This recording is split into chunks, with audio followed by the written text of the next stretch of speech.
Hello everyone, this is Rob Silva. Thanks for stopping by my channel. Today I'm going to create a video on splines, and I'm going to create an object to follow the path. When you're talking about splines, you're talking the path that you're creating, and the object will follow that path. So I am on a standard working space. My Cinema 4D 2023. Early versions also work if you want to create splines with that version. Early versions, it work pretty fine. Okay, all right. So standard view. Here I have a lot of tools that I can use with the splines.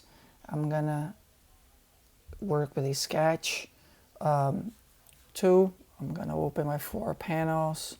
I'm gonna choose the top view for this, and freehand I'm gonna just draw a path or a spline, and I'm gonna get closer here, and I'm gonna select my spline. I already checked close the spline, so it closed. If I uncheck this, you will leave it open where I stopped. I'm gonna just close the spline. So I view from the top. So I have my spline here. I'm gonna create a tube for that, which will follow this path.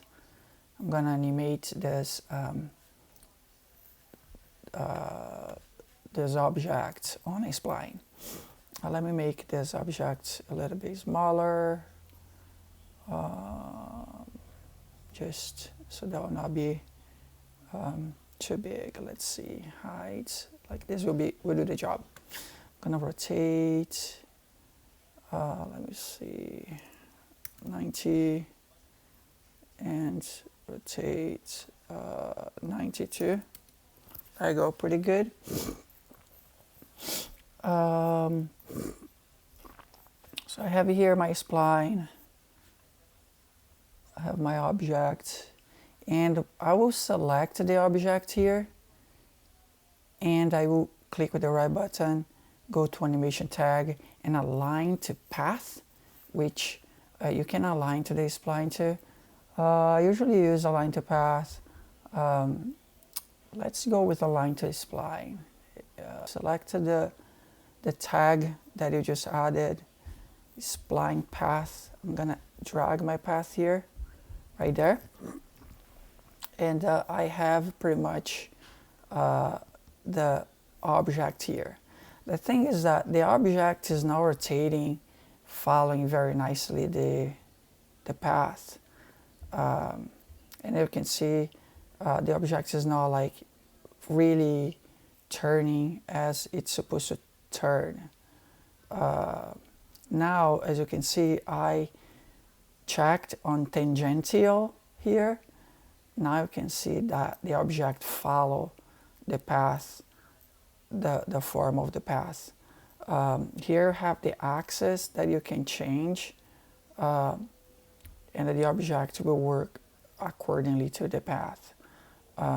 So that's kind of pretty much how that works, and you already have a recording position. So what we're gonna do here is I will go ahead and I am on positions on my timeline here 0. I'm going to record the position of this object, and then I'm going to come to 90 on my timeline, and I'm just going to go to 100%. I'm going to record it again, and if you can see, if I play this right now, it will just follow very quickly because it's just 90. My path is a really big path, so I need a larger timeline for this so it can go smooth. 500 here, right there, there you go. Remember, add here, not here. 500 timeline, I'm on a 500, and let me see, right there, let me just go to 1 to double check. Right there, the position on the beginning is already recorded, and I'm gonna go all the way to the end, 100%, and I'm gonna just record. Very nice. All is lower with 500 frames, and you can see the frames moving here very nicely. So obviously more frames. Also, so that's kind of the thing that you have to play with, the amount of frames and how big is your path. So that's something that you have to play with.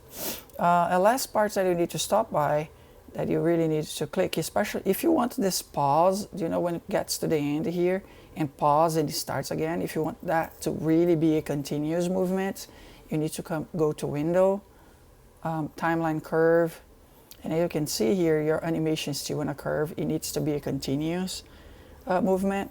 So select the spline here and come to and click on this one here, soft, and that will be a continuous animation. Okay, cool. Now will be perfect. So let's play and see how that works.